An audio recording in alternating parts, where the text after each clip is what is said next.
অনেক জল্পনা কল্পনার অবসান ঘটিয়ে অবশেষে নেইমারকে সঙ্গে নিয়ে 2026 বিশ্বকাপের জন্য দল ঘোষণা করেছে ব্রাজিল।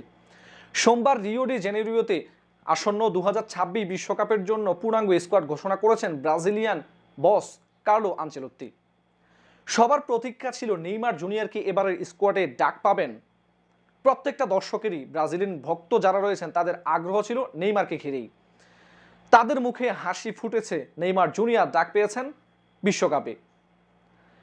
নেইমারের ডাক পাওয়াটা অনেকের কাছে অবাক করা বিষয় হতেই পারে, কেননা 2023 সালের অক্টোবরের পর থেকে এখন অবধি পর্যন্ত ব্রাজিলের জার্সি গায়ে নেইমারকে দেখা যায়নি মাঠে। দীর্ঘদিন জাতীয় দলের বাইরে থাকা ফুটবলার বিশ্বকাপের স্কোয়াডে জায়গা পেয়েছেন। আগ্রহের কেন্দ্রবিন্দুতে থাকা নেইমার জুনিয়র। দলে জায়গা হয়নি রিচার্লিসন এবং রদ্রিগোর। কেমন স্কোয়াড ঘোষণা করেছেন সেলেসাও বস, নজর ভুলানো যাক। আসন্ন বিশ্বকাপটা অনুষ্ঠিত হবে মেক্সিকো, কানাডা এবং যুক্তরাষ্ট্রে যৌথভাবে। 48 দল নিয়ে আয়োজিত হতে যাওয়া এই টুর্নামেন্টে ব্রাজিলের 3 জন গোলরক্ষক স্কোয়াডে ডাক পেয়েছেন, যার মধ্যে রয়েছেন অ্যালিসন বেকার, অ্যাডারসন মোরাতা এবং ওয়েভারটন। 3 জনেই বিশ্বমানের গোলকিপার। অ্যালিসন দীর্ঘদিন খেলছেন লিভারপুলের হয়ে, অ্যাডারসন মোরাতাও খেলছেন ম্যানচেস্টার সিটির হয়ে। ব্রাজিলের গোলবারের নিচে এই দুই অভিজ্ঞ গোলকিপার ছাড়াও ওয়েভারটন থাকছেন এবারে বিশ্বকাপে।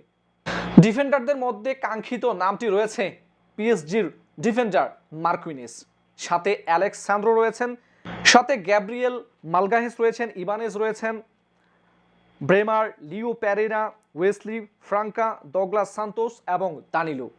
এই জায়গায় একটা নাম আপনি নিশ্চয়ই মিস করছেন। সেই নামটা আর কেউ নয়, থিয়াগো সিলভা। ব্রাজিলের ডিফেন্ডারদের মধ্যে সবচেয়ে কৌশলী ডিফেন্ডার ছিলেন থিয়াগো সিলভা। এবারের আসরে ব্রাজিলিয়ান ভক্ত সমর্থকরা থিয়াগো সিলভাকে নিশ্চয়ই মিস করবেন। মিডফিল্ডারদের মধ্যে রয়েছেন অভিজ্ঞ midfielder Casemiro, Bruno Guimaraes, Danilo Santos, Lucas Paqueta এবং ফাবিনহো। কাসমিরো দীর্ঘদিন জাতীয় দলে খেলছেন, অত্যন্ত অভিজ্ঞ একজন মিডফিল্ডার। লুকাস পাকুয়েতা এর আগের বিশ্বকাপেও দুর্দান্ত খেলেছেন, ব্রুনো গুইমারেসও খেলেছেন, ফাবিনহো দীর্ঘদিন জাতীয় দলের হয়ে খেলছেন। মোটামুটি শক্তিশালী একটা মিডফিল্ড ব্রাজিলের রয়েছে। স্ট্রাইকারদের মধ্যে কাঙ্ক্ষিত নামটা নেইমার জুনিয়র।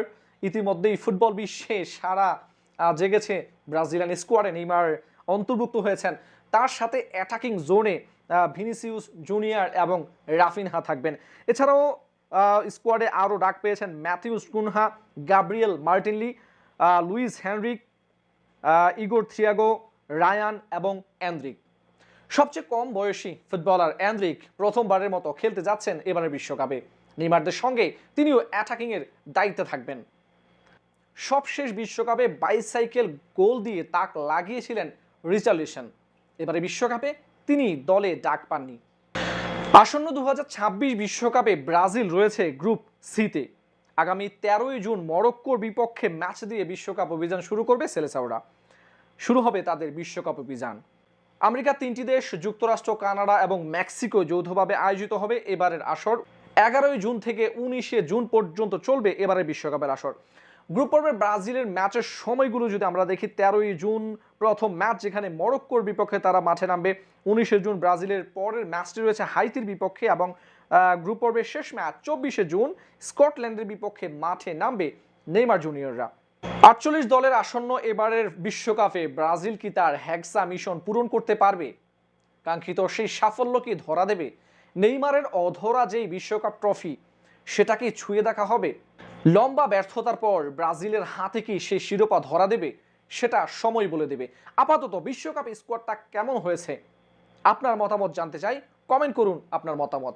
ব্রাজিল এবার আসরে কতটুকু যেতে পারে, কেমন সম্ভাবনা থাকছে ব্রাজিলের? পরের ভিডিওতে আলোচনা করব ব্রাজিলের শক্তিমত্তা এবং ব্রাজিলের দুর্বলতা নিয়ে। সঙ্গে থাকুন। আল্লাহ হাফেজ।